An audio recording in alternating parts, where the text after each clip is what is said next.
Ah, so much to talk about, so little time. I guess I'll start with the semi, almost kind of, maybe important stuff. So, I want to make, my nephew's birthday party's tomorrow. Which, yeah, it's whatever.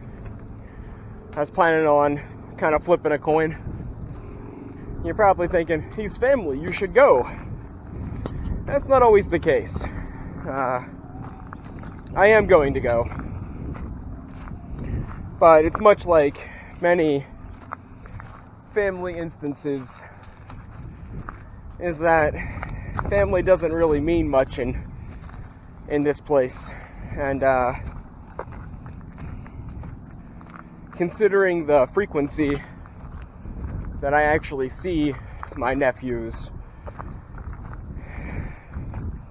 you know, it's kind of one of those things, you know. They always seem rather happy to see me, but I'd rather no one get too attached, considering that, you know, I might not see them for XYZ amount of time. Anyways, first important notice, order of business, is I'm walking down here. And the reason I'm walking down here is because I'm waiting. And you're probably thinking, what am I waiting for? Well, I've been kind of making laps around this guy's house that he's also a scrapper, and he asked me to fix his roof for him for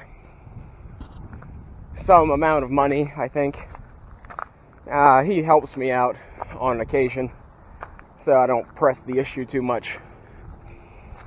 He's apparently going to pay me something for helping him fix his roof, so that's great, fantastic. A job is good, especially a job where I don't have a legitimate boss and I don't have to pay taxes. I'm not too upset about it. It's a pretty good job. The problem I have with it is, so I make it pretty clear that I have like no friends and I barely talk to anybody, right? So 5, 6, 7 months can go by and nobody wants to talk to me, nobody comes to see me, nobody calls me, you know? Months, right? Now, tomorrow is when he wants to fix the roof. And tomorrow is the day I was invited to my nephew's birthday party. What a joke. What a joke, right? Like what a joke. Months upon months upon months. Nobody wants to see or talk to me. And now tomorrow, you know, I'm scheduled to do 2 things. What are the odds? Super annoying. Super annoying. Well, the plan is, the intention's going to be to try to stop by today and see if he wants it done, see if we could do it today. And the intention's going to be, if he doesn't want it done today, that if I can come by earlier tomorrow morning, as early as my body will allow me to get out of bed and go.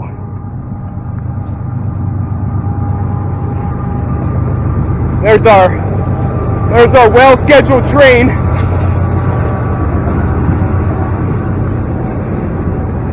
Good timing as always.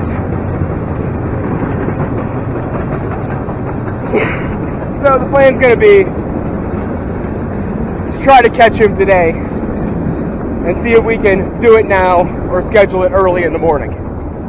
Unfortunately, I went down around 11 and I went down around 2 And I think it's getting on to about 4 o'clock now, and I'm going to circle down around one more time. And he hasn't been home. So, yeah, now, that's kind of annoying. We'll just see how that kind of works out. That's first order of business. Second order of business. I was thinking, how can I make like Warhead gummy candy, like super sour gummy candy? Now, I've told you guys this in a video in the past. The way most manufacturers make sour candy is the exuberant use of citric acid. Citric acid is virtually harmless and is quite sour.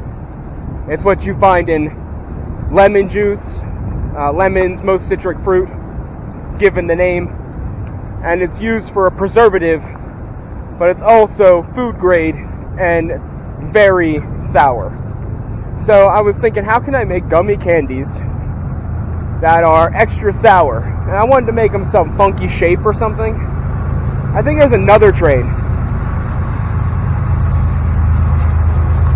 I wanted to make them some funky shape or something, but I don't have anything to really do that with that would still be considered clean. I got I used an ice cube tray for the soda bottles, so they're small and round and they ain't giant cubes or nothing. And I have the ice cube tray of the topless women, but my nephew's like 7, so I don't think that's a good idea. By the way, the topless woman ice cube tray isn't mine. I found it in the attic, so now technically it's mine, but I didn't go out and buy it or have it given to me as a gift. I just kind of found it. I have nothing against that kind of stuff. I actually think it's kind of cool, but anybody that finds that kind of thing offensive, grow up. Boobies make me smile. Anyways, so I thought that, that wouldn't be appropriate for a 7-year-old's thing. So I went and just made them in the soda bottle ice cube tray. So they're like smaller than what a chocolate covered cherry would be.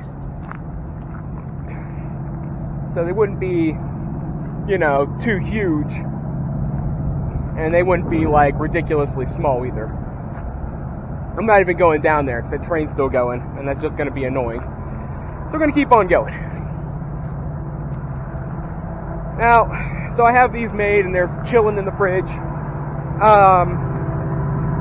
I already knew how to make them, so to speak, in a sense, but I did YouTube a video on how to do it from somebody else, and it was basically exactly the way I was planning to do it. So it's a pack of flavored Jell-O of your choice, 2 packs of some sort of unflavored gelatin, and then citric acid to taste, and then let it chill, it'll firm up, and you'll have basically gummy candies. It's that simple.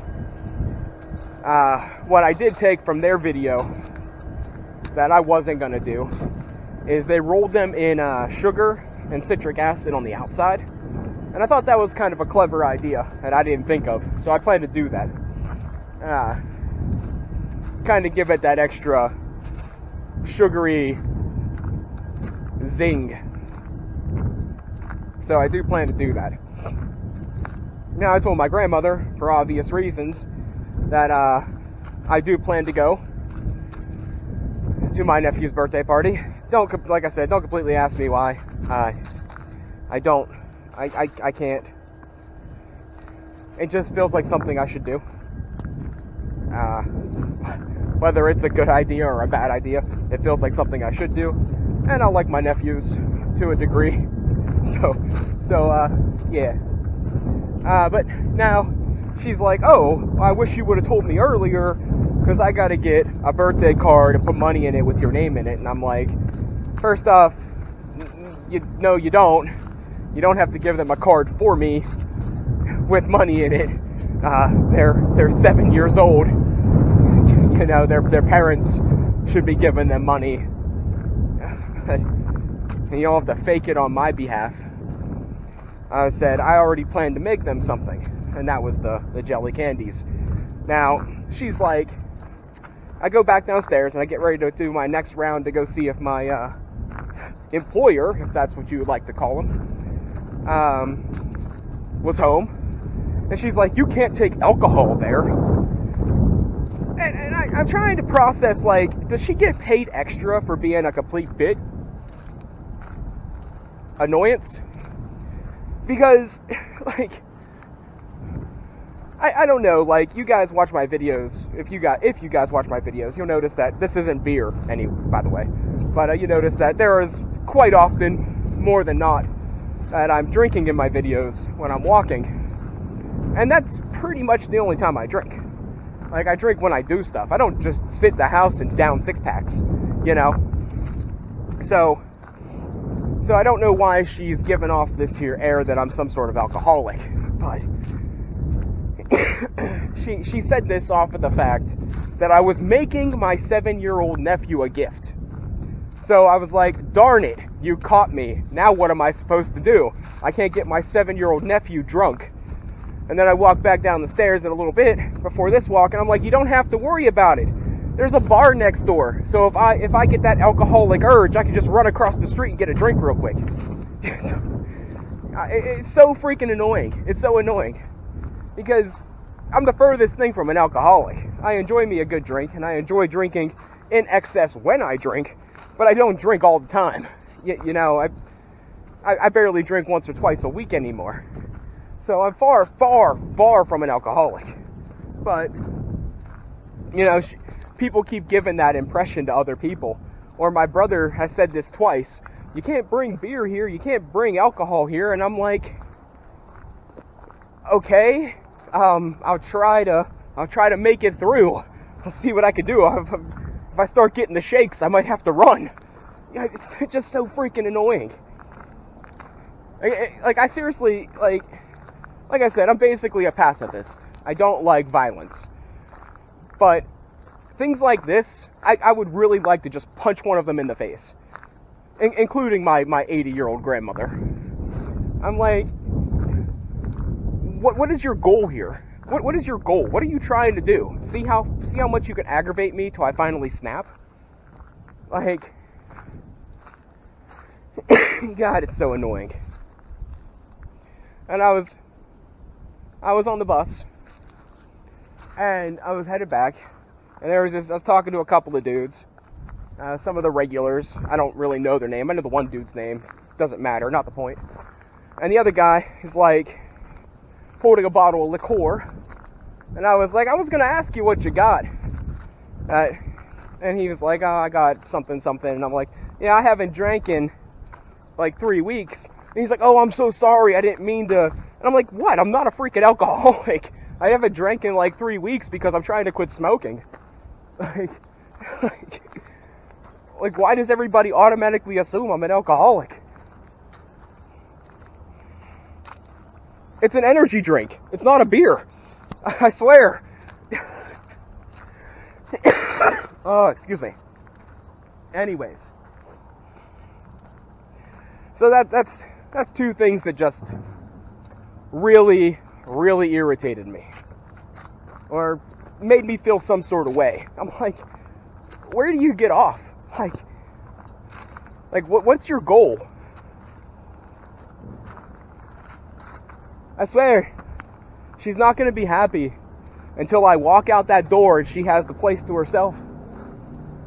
Or she's not going to be happy until I, finally freak out and, maybe do something marginally regrettable. If that were to ever happen, I use the term marginally regrettable because some people deserve it. Like, good God. You wouldn't believe how, she has to put effort in. Like, she has to be physically and mentally putting effort in to being, you know, some sort of annoyance. I wish I knew a way to get rid of her. Like, no joke. Sometimes it's okay. Sometimes I can put up with it. But I'm like,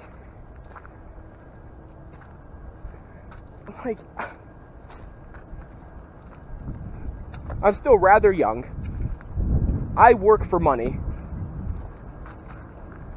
She's old, needs someone to help her, hasn't worked a day in her life, but yet she sits around like she's some sort of queen running her mouth. It's just so irritating. I think the worst part about it is that somehow, some way, she has this power. Like, she has this power. I don't understand. Like, who is she manipulating? What is she doing? I don't even know. You know what? I'm just getting aggravated, and I'm starting to talk about something that is completely true, but I can't explain it. So it's kind of pointless to talk about. Let's talk about something else. So I'm walking down here, right? And like I said, I'm walking down here to stall for time to see if I loop around if dude's gonna be home. I doubt it. I have my suspicions. It's kind of like a metaphor or some sort of bullcrap thing that my life is presenting me. What am I going to choose? Work for my money or go to my family? The obvious choice for a normal person, for somebody that actually has a family, would be go to your family. Money's great. Money helps you survive. People demand money from you so you can survive. But you only get one family. I guess. Something like that. So the obvious choice, if the universe is trying to make me choose, the obvious choice is already made. If it's just some weird coincidence, then maybe I'll be able to do the roof in the morning and go in the afternoon. Which would be ideal.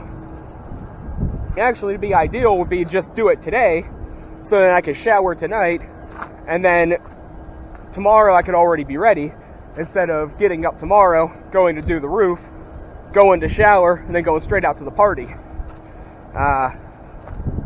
My body doesn't like me, doing things in succession. Like, I cut the grass, I like to lay down for a little bit.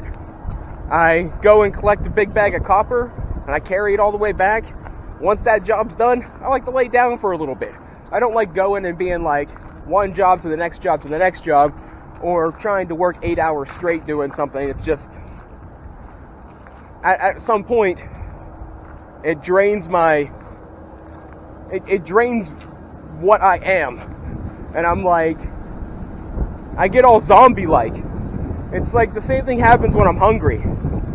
Like, the hungrier I get, the more tired I get or whatever, I just kind of get more and more zombie-like, and I'm more like, let's just get this over with, rather than,